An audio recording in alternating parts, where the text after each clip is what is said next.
आप सबों का स्वागत है म्यूटेंट स्कूल में। मैं हूं प्रोफेसर एक्स।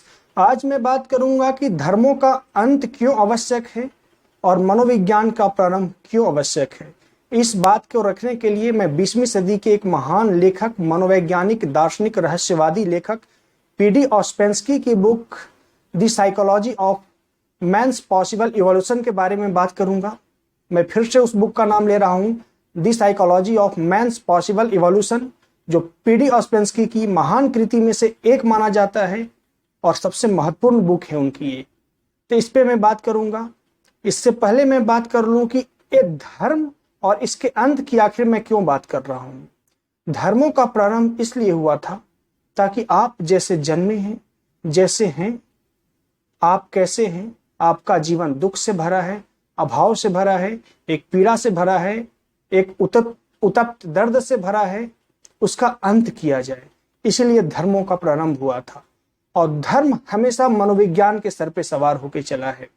भले ही मनोविज्ञान हमेशा नीचे रहा है या पीछे रहा हो, लेकिन धर्म हमेशा मनोविज्ञान पे गति किया है। धर्म की जितनी भी शाखाएं हैं, या योग का विधि ले ले, प्राणायाम की विधि ले ले, मंत्रों की विधि ले ले, जितनी भी विधियां हैं, जितनी भी विधा हैं, वो सारा का सारा संबंध आपके मनोविज्ञान से है, आपके मस्तिष्क से है, आपकी चेतना से है। इसके अतिरिक्त कुछ और नहीं है। लेकिन धर्म आपको ट्रांसफॉर्म नहीं कर पा रहा है, आपको बदल नहीं पा रहा है, तो इसका अंत आवश्यक है। धर्म एक ऐसा विकृत रूप हो गया है कि जो व्यक्ति जितने ज्यादा तथाकथित रूप से धार्मिक होते हैं, मनोविज्ञान में एक टर्म यूज करते हैं हम लोग, कॉन्स्टिपेटेड पर्सनालिटी, कब्ज से भरा व्यक्तित्व। तो हमारे तथाकथित धार्मिक लोग एक अजीबोगरीब जानकारी, अजीबोगरीब सूचनाएं इकट्ठा करके कॉन्स्टिपेटेड, कब्जियत व्यक्तित्व से भरे वाले बन चुके हैं। और इनके व्यक्तित्व से सिर्फ रिफ्लेक्ट होगा अहंकार और प्रतिक्रिया। अहंकार और प्रतिक्रिया को पीडी ऑस्पेंस्की सबसे थर्ड क्लास की इमोशंस एंड बिहेवियर की श्रेणी में रखते हैं, जो कि मैं आगे आपसे बात करूंगा कि जो व्यक्ति अपने अहंकार को अपने डे टू डे लाइफ में परफॉर्म करता है और प्रतिक्रिया देता है हर चीजों में, और साथ में साथ एक तरह का मुखौटा, एक तरह का माया जाल युक्त व्यक्तित्व बना रखा है, जैसे हमारे तथाकथित धार्मिक लोग बना रखे हैं। कई ऐसे घटनाएं आप सुनते हैं आने वाले समय में, या सुने होंगे कि आपके धार्मिक व्यक्ति जिसे आप जो समझते थे वो नहीं निकला, वो ऐसे कुकृत्यों में पाया गया, ऐसे व्यर्थ की चीजों में पाया गया। तो आज इसी चीज को अच्छे से जानेंगे, समझेंगे। आज की बातें आपको आपके ज्ञान की स्तर को भी निखारेगी और ये भी बतलाएगी कि आपने धर्मों के बारे में, मनोविज्ञान के बारे में, अंतर जगत के ज्ञान के बारे में, मानवीय चेतना के बारे में क्या जाना है। आज के लेक्चर सुनने के बाद आप समझ पाएंगे, और इस लेक्चर को वही लोग समझ पाएंगे जिनके पास अपनी एक निश्चित बुद्धिमत्ता का लेवल हो, एक उच्च बुद्धिमत्ता का लेवल हो। तो चलिए कुछ और चीजें आप समझ लीजिए कि धर्म आपको ट्रांसफॉर्मेशन के लिए बना था, लेकिन धर्म विकृत क्यों हुआ ये समझिए। धर्म विकृत इसलिए हुआ कि हर एक व्यक्ति एक आस में है, एक होप में है, एक संभावना में है, एक आशा में है कि कोई सुपरमैन मेरे जीवन में आएगा, कोई देवी आएंगी, कोई देवता आएंगी, कोई महापुरुष आएंगे जो हमारे जीवन को परिवर्तित करेंगे। यहां समझिए, साइकोलॉजी बहुत गहरे में संबंधित है यहां, कि कोई ईश्वर आएगा, मेरे जीवन का कल्याण करेगा। लेकिन आप खुद देखिए कि आप यहां कितने बड़े झूठ में जी रहे हैं। आप एक बार विचार करके देखिए, सिर्फ एक बार विचार करके देखिए मेरे कहने पे, कि आपके जीवन में सबसे ज्यादा साथ सिवाय आपके किसी ने दिया है। तो आपका सवाल आएगा कि सबसे ज्यादा साथ आपके जीवन में आप स्वयं ने दिया है, लेकिन आप अपने स्वयं की अंतःशक्ति को ना निखार करके बाहरी किसी इनविजिबल थिंग्स पे, इनविजिबल किसी गॉड पे निर्भर रहते हैं। तो आपके अंतः मनोवैज्ञानिक शक्ति नष्ट होती है और आप एक दीनहीन जीवन जीते हैं। इसलिए धर्म विकृत हुआ कि आपको एक आशाएं देती है कि आपको सहायता कोई अन्य व्यक्ति करेगा, लेकिन सच्चाई ये है कि आपके जीवन में सबसे ज्यादा जो सहायता किया है वो आप स्वयं है। और मनोविज्ञान का लक्ष्य, धर्म का भी एक लक्ष्य यही था कि व्यक्ति के स्वयं को निखारे। और मनोविज्ञान को मैं इसलिए प्रारंभ बोल रहा हूं, धर्मों का अंत इसलिए बोल रहा हूं, क्योंकि मनोविज्ञान पाखंड से नहीं भरा है। यह पूरी तरह से सिद्धांत और थ्योरी और विधियों से भरा है जो वास्तविकता में आपके जीवन को ट्रांसफॉर्म कर सकती है। अब आते हैं पीडी ऑस्पेंस्की की पुस्तक के बारे में, the psychology of man's possible evolution के बारे में बात करते हैं।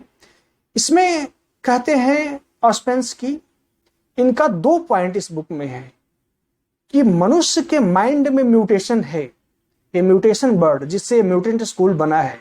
म्यूटेशन का मतलब कि उत्परिवर्तन। जैसा मनुष्य का मन है, दुख से भरा है, चिंताओं से भरा है, विचारों से भरा है, अनेक प्रकार की दुर्भावनाओं से भरा है, नकारात्मक भावों से भरा है, इस भावना युक्त मन को क्या म्यूटेशन करवाया जा सकता है? पहली चीज इनकी बुक का लक्ष्य ये था। और दूसरी कि यह म्यूटेशन के लिए, कॉन्शसनेस एंड माइंड के म्यूटेशन के लिए क्या परिस्थितियां होनी चाहिए, अर्थात क्या विधियां हैं। आप समझिए इस चीज को। मनुष्य के माइंड एंड कॉन्शसनेस का म्यूटेशन है, इसका म्यूटेशन क्या है, कितनी संभावना है म्यूटेशन होने की, और दूसरी म्यूटेशन की विधियां क्या है, परिस्थितियां क्या उत्पन्न किया जाए कि मनुष्य के माइंड एंड कॉन्शसनेस में म्यूटेशन पैदा हो। पहली उनका बुक का ये लक्ष्य था। अब इसके रिगार्डिंग उन्होंने बहुत बड़ी बात की है कि मनुष्य जैसा है, जिस रूप में है, दुखों से भरा है। दुख के अतिरिक्त उसके जीवन में कुछ नहीं है, बेहोशी से भरा है।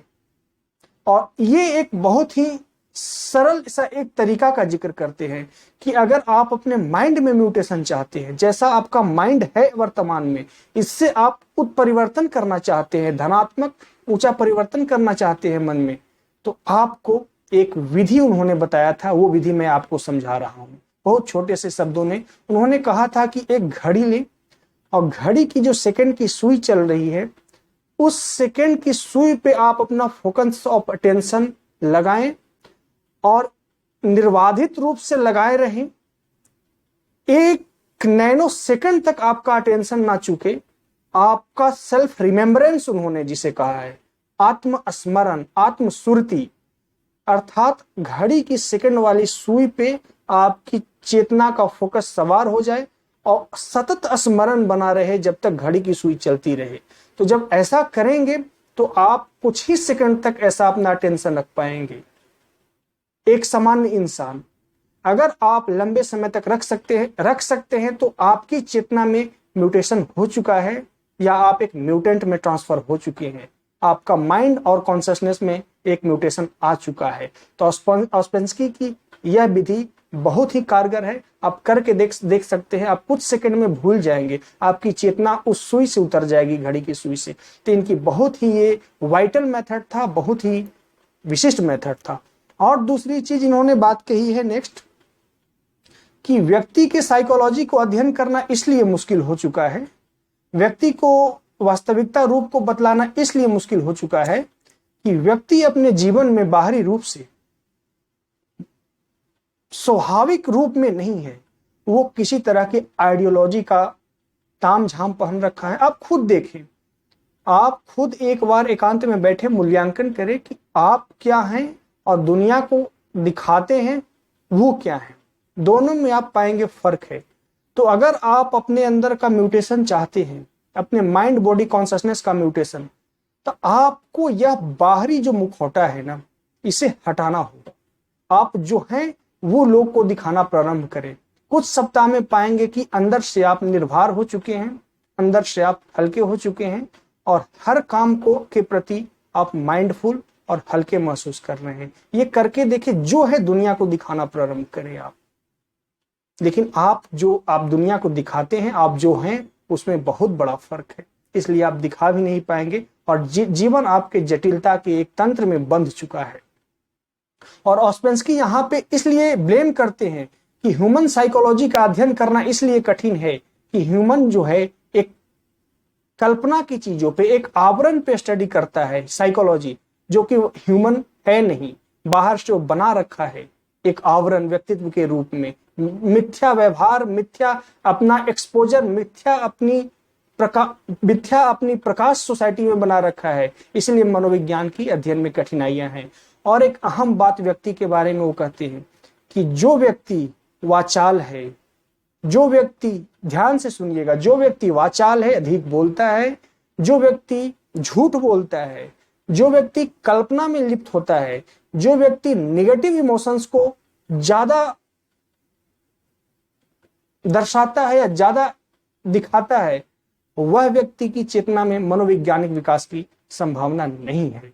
तो आज एक छोटे से लेक्चर में आप समझे होंगे कि पीडी ऑस्पेंस्की की book the psychology of man's possible evolution कितना इंपॉर्टेंट है मनुष्य के जीवन को ट्रांसफॉर्म करने में, और साइकोलॉजी का कितना महत्व है आपके जीवन को म्यूटेशन करने में, आपके माइंड, बॉडी एंड कॉन्शियसनेस को म्यूटेशन करने में।